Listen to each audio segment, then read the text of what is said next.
preparando o povo para o breve retorno do Salvador. Apresenta...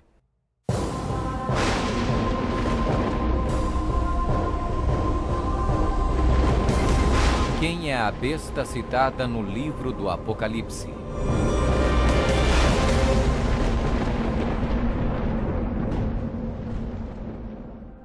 O livro do Apocalipse é um dos livros mais amplamente discutidos e debatidos entre estudantes da Bíblia e acadêmicos seculares. Em suas páginas estão registradas as advertências mais aterradoras e profecias explícitas que se possa imaginar. Bem-aventurado aquele que guarda as palavras da profecia deste livro. Um dos símbolos mais cativantes, mas muitas vezes mal interpretado das escrituras apocalípticas do Apocalipse, está no capítulo 13, onde fala sobre a besta do mar, que muitas vezes é referida simplesmente como a besta. Durante séculos, muitas pessoas têm incessantemente especulado qual a identidade da besta. A Bíblia, no entanto, é o seu próprio intérprete. Ao comparar Escritura com Escritura e permitindo que a Bíblia se interprete a si mesma, a identidade da besta torna-se indiscutivelmente clara. Observação: nas profecias bíblicas, a besta simplesmente representa um reino. A besta do mar está inexoravelmente ligada a dois outros símbolos usados na Bíblia, todos representando o mesmo poder e o mesmo reino. Apocalipse 17. A prostituta montada numa besta de 7 cabeças. Daniel 7. O chifre pequeno.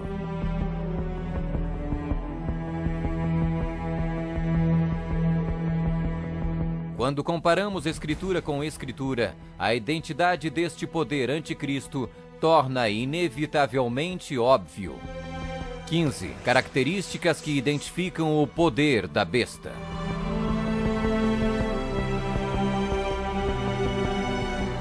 1. É uma igreja e uma cidade. E a mulher, prostituta, que viste é a grande cidade que reina sobre os reis da terra. Apocalipse 17, 18.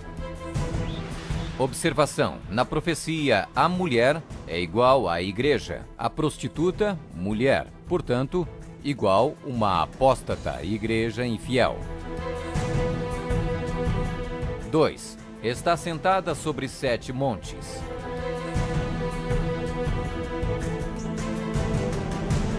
Aqui está a mente que tem sabedoria. As 7 cabeças são 7 montes, sobre os quais se senta a mulher. Apocalipse 17, 9.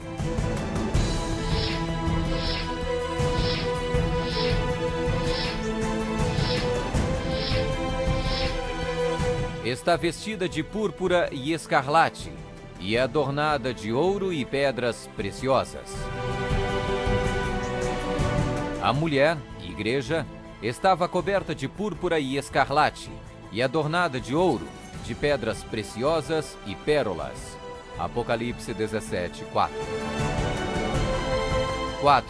Exerce poder sobre todos os habitantes da terra. Também foi-lhe dada autoridade sobre toda a tribo, povo, língua e nação. 5. Surgiu de uma área densamente povoada, com uma diversidade cultural. Também disse-me: as águas que viste, onde a prostituta se senta, são povos, multidões, nações e línguas. 6. Completamente erradicou 3 reinos quando subiu ao poder. Atentando nesses chifres, reparei que nascia de entre eles um outro mais pequeno, e que na sequência disso, 3 outros foram arrancados, com a raiz e tudo, para lhe deixar espaço. Observação: na profecia, o chifre igual um rei, reino. 7. Faz guerra com os santos. Vi a mulher embriagada com o sangue dos santos e com o sangue dos mártires de Jesus.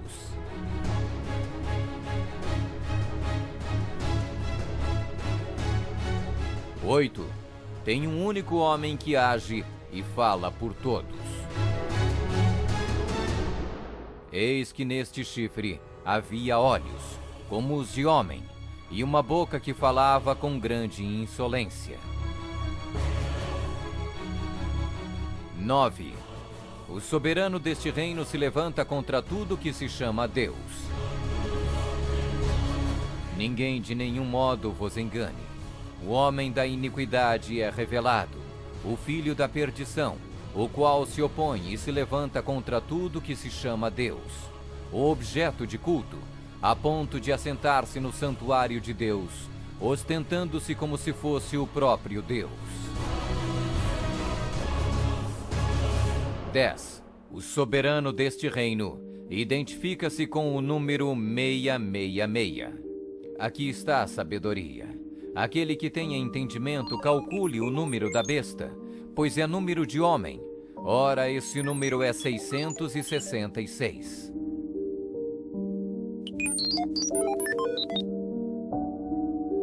11.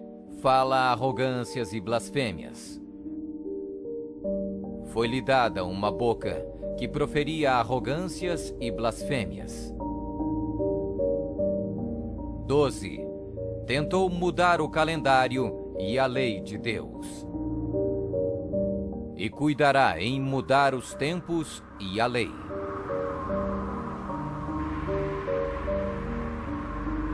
13. Governou por 1260 anos. E foi-lhe dada a autoridade para agir 42 meses.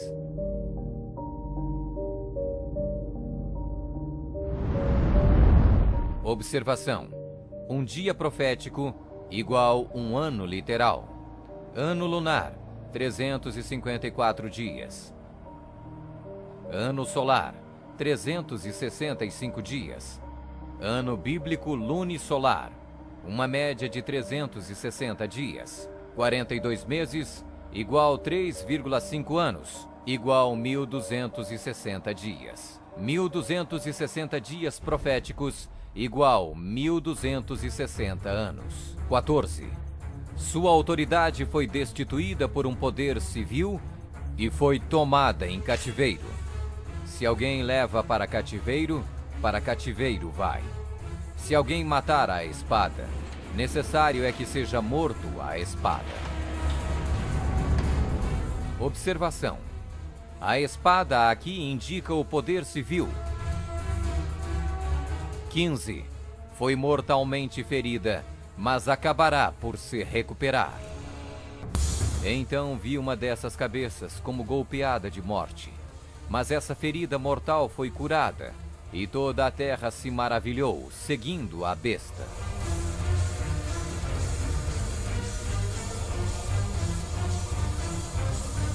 É uma igreja e uma cidade. Está sentada sobre 7 montes. Está vestida de púrpura e escarlate, e adornada de ouro e pedras preciosas. Exerce poder sobre todos os habitantes da terra. Surgiu de uma área densamente povoada, com uma diversidade cultural. Completamente erradicou 3 reinos quando subiu ao poder. Faz guerra com os santos. Tem um único homem que age e fala por todos. O soberano deste reino se levanta contra tudo que se chama Deus. O soberano deste reino identifica-se com o número 666. Fala arrogâncias e blasfêmias. Tentou mudar o calendário e a lei de Deus. Governou por 1260 anos. Sua autoridade foi destituída por um poder civil e foi tomada em cativeiro. Foi mortalmente ferida, mas acabará por se recuperar. Somente um poder na história corresponde com todos estes detalhes da descrição profética. A Igreja Católica Romana. Vamos conferir. A Igreja Católica Romana. 1. É uma igreja e uma cidade. A Igreja Católica Romana e a cidade e estado do Vaticano são sinônimos.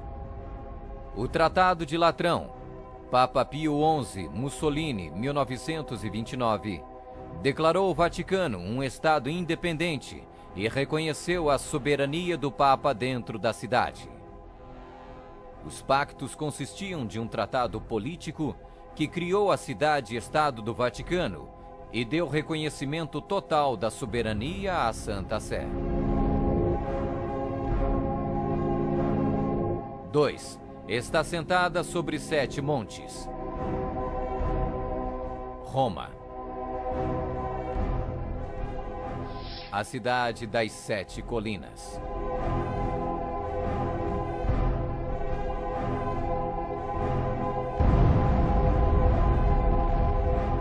Palatino, o Capitólio, o Aventino, Célio, Esquilino, o Viminale, Quirinale.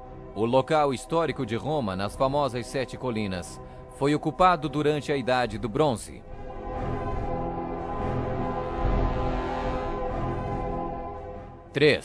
Está vestida de púrpura e escarlate, e adornada de ouro e pedras preciosas. A cor para os bispos e outros prelados é púrpura, para os cardeais é escarlate. A cruz peitoral deve ser feita de ouro e decorada com pedras preciosas. Observação: havia 4 cores determinadas por Deus para serem usadas pelos sumos sacerdotes: ouro, azul, púrpura e carmesim.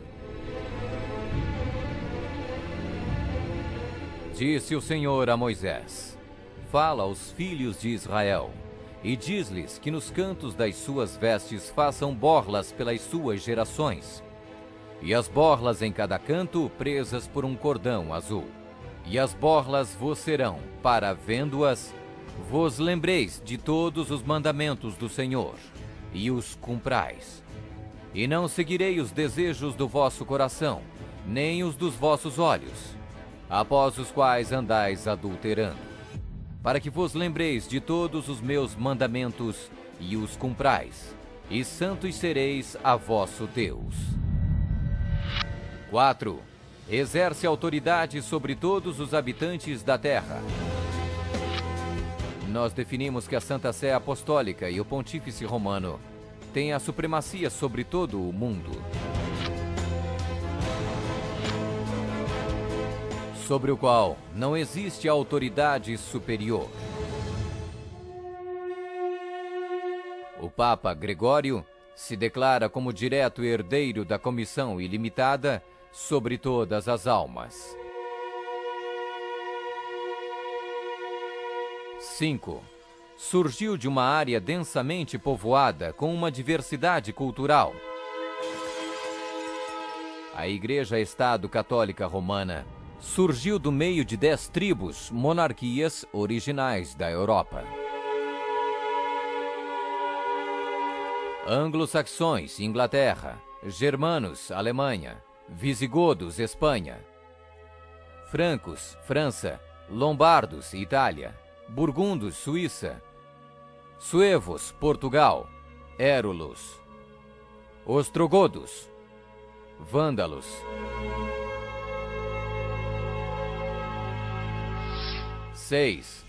completamente erradicou 3 reinos quando subiu ao poder.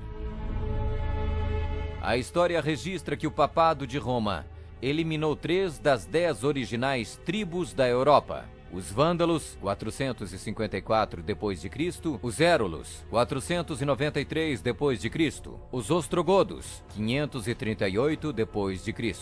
O imperador católico Zeno preparou um tratado com os ostrogodos em 487, o qual resultou na erradicação do reino ariano dos érulos em 493. E o imperador católico Justiniano exterminou os vândalos arianos em 534 e, significativamente, quebrou o poder dos arianos ostrogodos em 538. Assim foram os 3 chifres de Daniel, os Érulos, os Vândalos e os ostrogodos, arrancados pela raiz. Hoje não existe uma única linhagem que pode ser rastreada até um destes 3 reinos. Eles foram literalmente erradicados, arrancados pela raiz. 7. Faz guerra com os santos.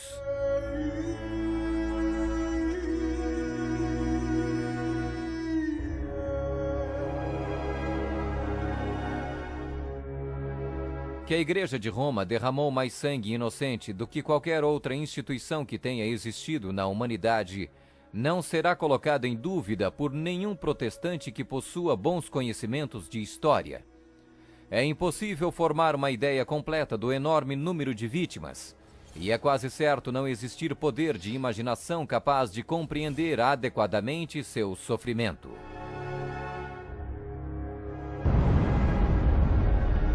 8. Tem um único homem que age e fala por todos. O Papa é o único porta-voz de toda a Igreja Romana. 9. O soberano deste reino se levanta contra tudo que se chama Deus. Nós detemos nesta terra o lugar de Deus Todo-Poderoso.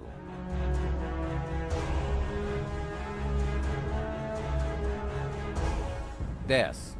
O soberano deste reino identifica-se com o número 666. A tríplice coroa do Papa tem a inscrição Vicarius Filii Dei, que em latim significa o vigário do Filho de Deus. O valor numérico do título blasfêmico é 666.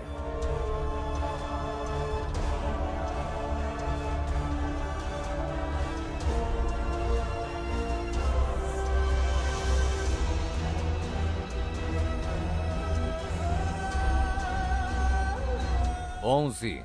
Fala arrogâncias e blasfêmias.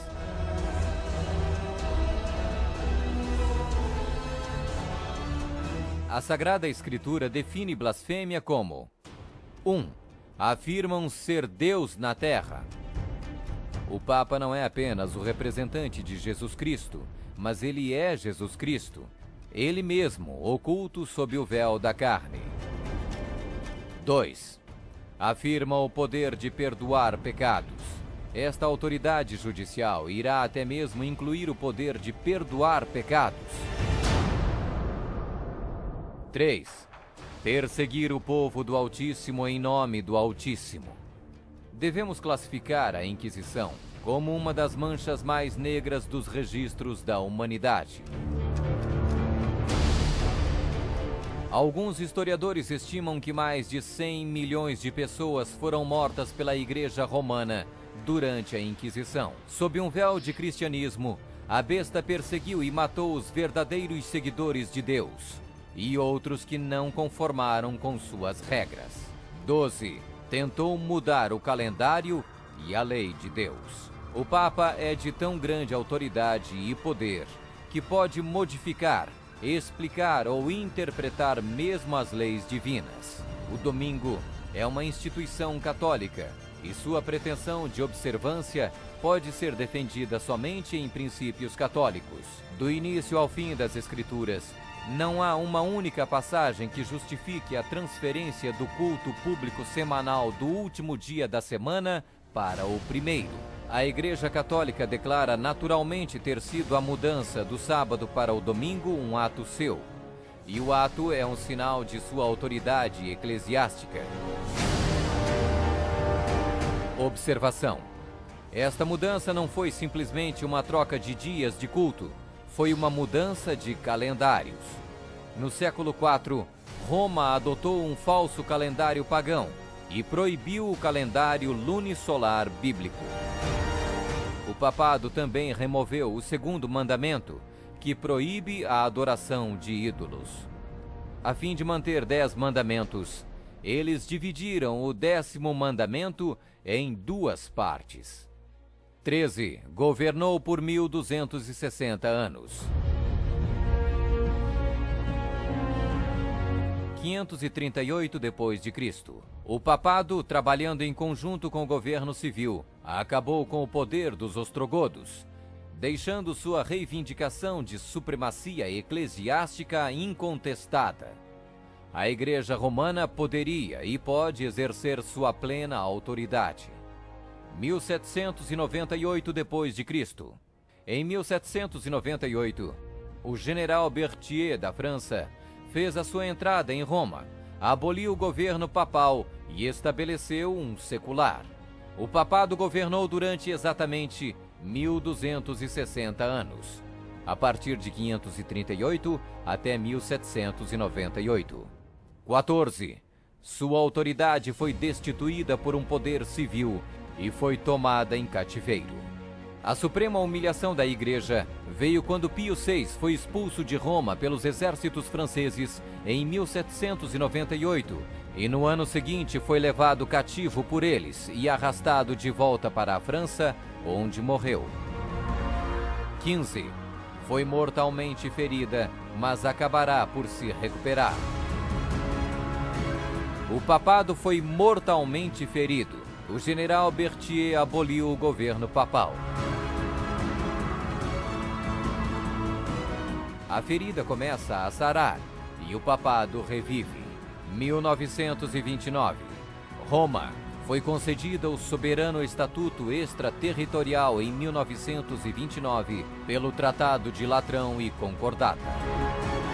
Eis que venho sem demora. Bem-aventurado aquele que guarda as palavras da profecia deste livro.